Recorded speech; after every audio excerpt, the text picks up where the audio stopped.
अस्सलाम वालेकुम रहमतुल्लाह वबरकातुह। उम्मीद है सब खैरियत से होंगे। मैं हूं अरसलान ज़िया और आप देख रहे हैं आवर वर्ल्ड। आज के हमारे वाक़े का उन्वान एक फैशन ज़दा सऊदी लड़की जब अल्लाह की तरफ पलटी।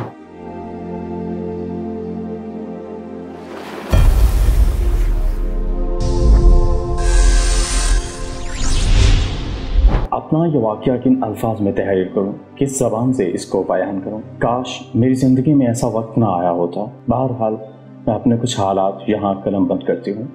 मैं मौसीकी सुनने की इस कदर दिलदाता थी कि गाने की आवाज़ के अलावा न सोती थी और न जागती थी। बाकी रही फिल्मों और ड्रामों की बात तो ख़ास तौर पर छुट्टी के दिन मैं इनके बारे में क्या ही बताऊँ। मैं रात भर यही कुछ देखती रहती थी और जब वक्त सहर होता, जब रब्बे ताला आसमान दुनिया पर उतर कर फरमाते हैं, कोई है मांगने वाला कि मैं उसे बख्श दूं, कोई है सवाल करने वाला कि मैं उसे दे दूं, तो मैं उठकर सो जाती। मेरी पूरी शब ऐसे ही फिल्में देखती गुजरती जिनसे बर्बादी के सिवा कुछ हासिल नहीं। अगर मेरी ज़ेबो ज़ीनत के बारे में पूछो तो जैसे मेरी उम्र की लड़कियां आमतौर पर होती हैं, मेरी भी यही हालत थी। वेस्टर्न हेयर कट, तंग और छोटा लिबास, लंबे नाखून और पर्दे का मजाक उड़ाना वगैरह, ये सब कबाहतें मेरे अंदर मौजूद थीं। मेरा सेकेंडरी क्लास का दूसरा साल था। एक मर्तबा केमिस्ट्री की उस्तानी क्लास में आई। वो बहुत नेक और फाजिला थी। मैं उनके हुस्न अखलाक से बहुत मुतासिर थी। वो अपने लेक्चर में बहुत काम की बातें बताती थी। केमिस्ट्री की तशरीह दीनी तालीम की रोशनी में करने की इन्हें खास महारत थी। एक दफ़ा मैं अचानक उनके पास पहुंच गई। मालूम नहीं क्या चीज़ थी जो मुझे उनकी तरफ खींच कर ले गई और इस तरह मेरे उनसे ताल्लुक की इब्तदा हो गई। मैं एक दो दफ़ा उनके पास बैठी और इन्होंने भी मेरा मिलान अपनी तरफ महसूस किया तो मुझे मौसीकी और ड्रामों से दूर रहने की नसीहत की। इन्होंने कहा, और नहीं तो मेरी खातिर ही ये चीज़ें छोड़ दो। मैंने कहा, बिल्कुल ठीक है। आपकी खातिर थोड़ी देर के लिए खामोश हो गई। फिर कहा, नहीं, आपकी खातिर नहीं, बल्कि अल्लाह ने चाहा तो उसी की ज़ात की खातिर छोड़ूंगी। इन्हें ये तो मालूम ही हो चुका था कि मेरा मिजाज मुकाबले को ज्यादा पसंद करता है। तो इन्होंने कहा, तो चलो इसे अपने और शैतान के दरमियान चैलेंज ही समझो, देखते हैं गालिब कौन होता है। ये इस दिन की मुलाकात की आखिरी बात थी। इसके बाद मेरा जो हाल हुआ बयान से बाहर है। मैं दूर से ड्रामा अदाकारों की आवाजें सुनती तो शशोपन में मुब्तला हो जाती। दिल चाहता था कि आगे बढ़ूं और ड्रामा देख लूं। फिर अचानक ख्याल आ जाता कि इस तरह तो शैतान मुझ पर गालिब आ जाएगा। इसी कश्मकश में बिलाखिर मैं कामयाब हो ही गई और गाना सुनना छोड़ दिया। लेकिन ये कामयाबी ज्यादा देर बरकरार न रही और तकरीबन एक माह बाद मैंने दोबारा गाना सुनना शुरू कर दिया और इस तरह शैतान मुझ पर गालिब आ गया। हालांकि अल्लाह ताला ने खुद हमें बताया है कि शैतान की तदबीर कमज़ोर है। मेरा ईमान इसके फिक्र से भी कमज़ोर निकला। पढ़ाई के तीसरे साल, जो कि इस इदारे में हमारा आखिरी साल था, एक और मौल्लिमा हमारी क्लास में आई जिसके पीरियड में भी बहुत ज़्यादा तंगी महसूस करती थी।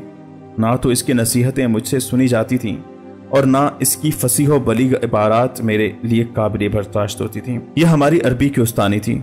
नह के पहले इम्तहान का नतीजा देखकर मैं हैरान रह गई।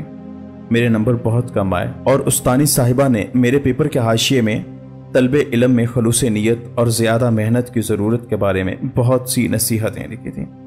यह देखकर ज़मीन अपनी तमाम तर वसवतों के बावजूद मुझ पर तंग हो गई। मैंने तो कभी इतने कम नंबर नहीं लिए थे, लेकिन जैसा कि इरशाद बारी ताला है, तर्जमा, शायद तुम किसी चीज को नापसंद करो और वो तुम्हारे लिए बेहतर हो। मैं गुस्से से इस मौलमा की तरफ गई ताकि मालूम तो हो कि इन्हें मेरे पेपर पर ये इबारत लिखने का हक किसने दिया है। मैं वहां पहुंची तो इन्होंने मुझे फिर वही तलबे इल्म और खुलूस नियत के बारे में नसीहत करना शुरू कर दी। दूसरे दिन मैं स्कूल आई तो एक लड़की ने मुझे बताया कि मौलमा साहिबा तुम्हें बुला रही हैं, मगर मैंने इसकी जरा भी परवाह न की। लेकिन अल्लाह की मर्जी के स्कूल से निकलते वक्त अचानक हमारा सामना हो गया। इनके हाथ में कुरान मजीद का एक छोटा सा नुस्खा था। इन्होंने मुझसे मुसाफा किया, कुरान मजीद मेरे हाथ में रखा और मेरे हाथ को जरा मजबूत पकड़ कर बोली, मैं ये नहीं कहती कि ये कुरान मजीद मेरी तरफ से तोहफा है, बल्कि ये अमानत है।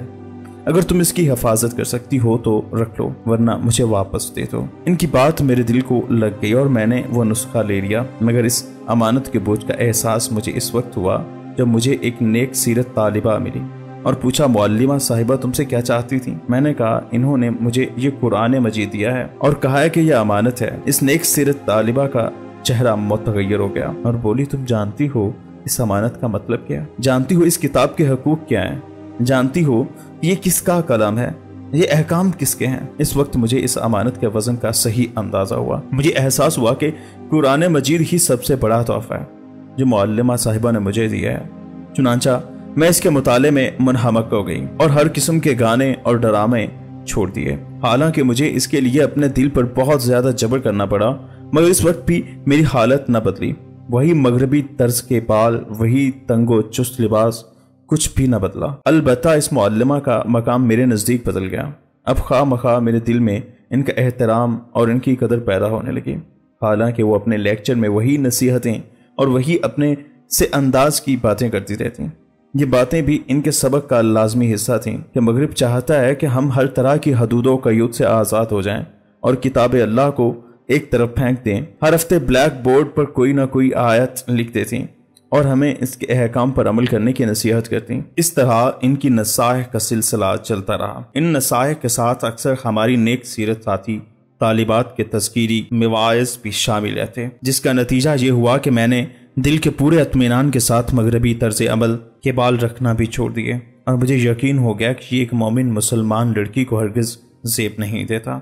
اس کے لیے امہات المومنین ازواج نبی صلی اللہ علیہ وسلم کی زندگی میرے لیے رہنما ثابت ہوئی۔ اس طرح اللہ کا شکر ہے کہ میرے حالات بدل گئے اور میں نے مکمل طور پر پردے کی پابندی شروع کر دی۔ اس قدر پابندی، ہاتھوں میں دستانے اور پاؤں میں جرابیں پہننا شروع کر دی۔ حالانکہ میں اور میری سہیلیاں جرابیں پہننے والی لڑکیوں کا مذاق اڑاتی تھیں، اور انداز یہ ہوتا کہ جرابیں جوتوں کے اوپر پہن کر خوب کھلکھلا کر ہنسا کرتی تھیں۔ میں نے سیکنڈری اسکول کا امتحان پاس کر لیا اور امام محمد بن سعود اسلامی یونیورسٹی میں داخل ہو گئی۔ ایک دن میں اپنے ایک ساتھی طالبہ کے ساتھ مردے نہلانے والی جگہ چلی گئی۔ وہاں جا کر میں نے دیکھا کہ نہلانے والی خاتون ایک 23 سالہ لڑکی کی میت کو غسل دے رہی ہے جو یونیورسٹی میں 3rd ایئر کی طالبہ تھی۔ غسل دینے والی اسے ایسے الٹ پلٹ کر رہی ہے کہ وہ منظر بیان کرنے کی سکت مجھ میں نہیں ہے۔ اس کا جسم برف کی طرح ٹھنڈا تھا۔ اس کی ماں، اس کی بہن اور اس کے رشتہ دار اس کے آس پاس کھڑے تھے۔ میرے دل میں خیالات آنا شروع ہوئے کہ یہ اٹھ کر اپنے اہل خانہ کو آخری نظر دیکھ سکتی ہے، کیا یہ انہیں گلے مل کر رخصت ہو سکتی ہے یا انہیں آخری وصیت کر سکتی ہے؟ ہرگز نہیں، اس کے جسم میں تو حرکت ہی نہیں۔ پھر میں نے دیکھا کہ اس کی ماں آگے بڑھی، اس کے رخساروں اور اس کی پیشانی پر بوسہ دیا اور سسکیوں پر قابو پانے کی کوشش کرتے ہوئے دعا گوئی، اے اللہ اس کا ٹھکانہ وسیع فرما دے، اس کی قبر کو جنت کا باغیچہ بنا دے۔ پھر وہ بولی، بیٹی میں نے تمہیں معاف کر دیا، اور اسی کے ساتھ اس کے چہرے کو کفن سے ڈھانپ دیا گیا۔ کتنا بھیانک منظر تھا نا، اور کتنی واضح نصیحت تھی۔ چند ہی لمحوں کے بعد وہ قبر کی گود میں جانے والی ہے جہاں اس پر مٹی ڈال دی جائے گی، اور پھر اس سے اپنی زندگی کے ہر سیکنڈ کے بارے میں سوال کیا جائے گا۔ اللہ کی قسم میں جتنی مرضی طویل عبارات بھی لکھ لوں، اللہ کی قسم میں جتنی مرضی طویل عبارات بھی لکھ ڈالوں، مگر وہ منظر بیان نہیں ہو سکتا۔ اس منظر نے میرے اندر کی دنیا میں بہت سے معیار بدل دیے اور مجھے اس فانی دنیا سے بدل کر رکھ دیا۔ اس تجربے کے بعد اب میری ہر معلمہ بلکہ ہر داعیہ سے درخواست ہے کہ وہ نصیحت کرنے اور خیر کا کلمہ دوسروں تک پہنچانے میں کبھی ہمت نہ ہاریں۔ خاص سننے والے اپنے دل کی تمام کھڑکیاں بند کر لیں۔ ان کے پیش نظر صرف یہ بات رہنی چاہیے کہ ایک اللہ کا دروازہ جو کھلا ہے وہی ہمارے لیے کافی ہے۔ اسی طرح میں اپنی ان تمام بہنوں سے گزارش کرتی ہوں جو اللہ کے ذکر سے غافل ہیں اور دنیا کی ہوس میں ڈوبی ہوئی ہیں کہ وہ اللہ تعالیٰ کی طرف لوٹائیں۔ میری پیاری بہنوں، اللہ کی قسم کھا کر کہتی ہوں، ہر طرح کی خوش بختی اللہ تعالیٰ کی اطاعت میں ہے، اور ان تمام بہنوں سے گزارش ہے جو اپنے دل میں سختی محسوس کرتی ہیں یا کسی گناہ کو چھوڑنا مشکل سمجھتی ہیں، وہ مردے نہلانے والی جگہ جا کر غسل و تکفین کا منظر اپنی آنکھوں سے ضرور دیکھیں۔ اللہ کی قسم یہ بہت بڑی نصیحت ہے اور موت جیسا کوئی ناسہ نہیں۔ میری یہ دعا ہے کہ اللہ تعالیٰ میرا اور آپ سب کا خاتمہ ایمان پر فرمائے۔ آپ کی بہن ام عبداللہ۔ تحریر شیخ عبدالعزیز المسند۔ آج کا ہمارا واقعہ ختم ہوا چاہتا ہے۔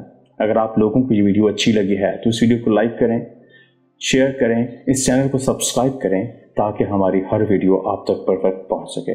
کامنٹ سیکشن میں اپنی رائے سے ضرور آگاہ کریں۔ میں ہوں اسلام ضیاء اور آپ دیکھ رہے ہیں اور ورڈ۔ انشاءاللہ پھر حاضر ہوں گے کسی ایسے خوبصورت موضوع کے ساتھ۔ اپنا اور اس چینل کا ضرور خیال رکھیں۔ تب تک کے لیے اللہ نے کہا۔